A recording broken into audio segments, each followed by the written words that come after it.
મોટા માર્કેટિંગ બજેટની જરૂર જ નથી. જો મોટા માર્કેટિંગ બજેટની જ બ્રાન્ડ બનાવવા માટે જરૂર પડતી હોય તો બાલાજી વેફર અત્યારે આવડી મોટી બ્રાન્ડ હોય?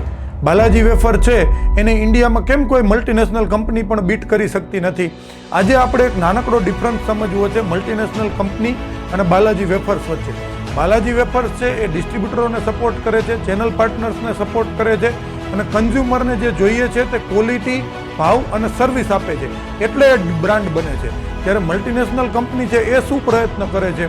એ મોટા હીરો હિરોઈનને માર્કેટિંગ માટે રાખી અને ટીવી એડ કરે છે, ન્યૂઝપેપર એડ કરે છે, ત્યારબાદ તેને ડિસ્ટ્રીબ્યુટર સાથે કોઈ મતલબ જ નથી કે ડિસ્ટ્રીબ્યુટર છે એ 5-25 લાખનું રોકાણ કરીને આવે છે, દુકાન રાખે છે, ઇન્વેસ્ટમેન્ટ કરે છે, સ્ટાફ કરે છે, એનું શું થાય છે? એ લોકો એવું વિચારે છે એ તો આપણે દર 3 વર્ષે ફેરવ્યા કરશું, આપણી બ્રાન્ડ બની જવી જોઈએ. પણ અલ્ટિમેટલી એવી રીતે બ્રાન્ડ સફળ થતી નથી. બાલાજી વેફર છે તે તેનું બેસ્ટ એક્ઝામ્પલ છે. આ વિશે તમને શું લાગે છે તે કોમેન્ટ બોક્સમાં જરૂરથી જણાવજો.